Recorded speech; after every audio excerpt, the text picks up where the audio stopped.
Okay, I'm Nick from No Regrets Personal Training, and I'm going to show you exercise known as the kettlebell swing. There's thousands of people that use kettlebells these days, and it's a good thing. I think they're a good piece of equipment. Unfortunately, a lot of people, like push-ups and burpees and things like that, abuse this particular exercise. So we're going to show you what the purpose of this exercise really is, and then how to do it correctly so that you get the most out of it and also don't hurt yourself. I'm going to show you actually two videos of kettlebell swing. Very popular exercise these days. I don't mind kettlebells, they're a great piece of equipment. I just think a lot of people don't understand how to use them and what the purpose of them is. And in particular this exercise, very much I don't know how you bastardise exercise from group fitness, because you can do endless repetitions. It very much is designed for strength endurance, but technique is often thrown right out the window, and understanding that it's a pattern of movement that's created from bending, which is the same pattern of movement you would use in a deadlift. Yet very often I see this done more like a squat or as a very poor form of deadlift, and in both cases you will end up hurting your back, and you know, at the very least you're going to get very little from the exercise, and definitely not what you're meant to get from it, which is it's a great hip exercise, glute strengthening posture, just like the deadlift. The only difference with the swing and the deadlift is the speed at which it's done. The swing is very much a momentum thing, and it really needs a sparse snap of the hips, where the deadlift is usually done a lot more under control. Definitely need to lift the heavy objects quickly, but obviously the load is greater and you're not trying to swing it forward, you're just trying to lift it up.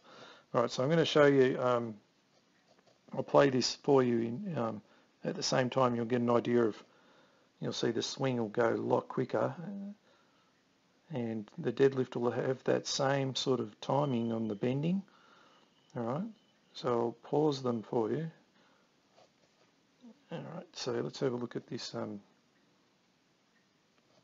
where they are both right there, right? So the deadlift right there, very, very, very, very important that Nathan maintains a natural curve of his spine there. If I had a stick on his back, I'd be able to line it up and I'd be able to fit my knuckles in between the stick and his back. All right, and then everything would line up like it does there. You see he's got a slight bend in the knees.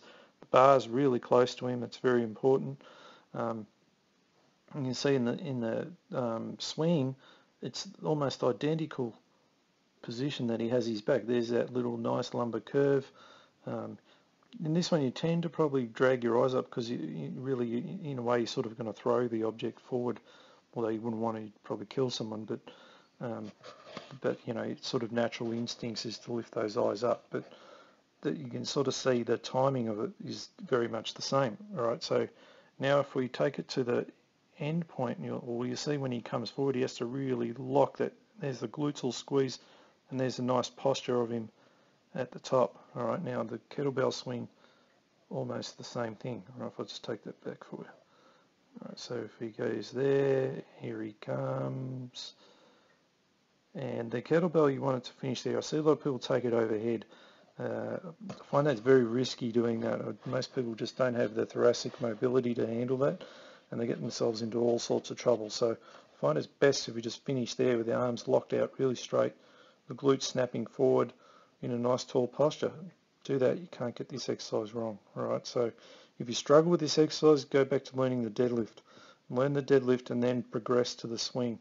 It's always harder to do things that are faster correctly, because there's just no chance for mistake. With the deadlift you can really control it, and it's much easier to learn. Alright, so I hope you enjoyed that video, and I'll see you on the next one.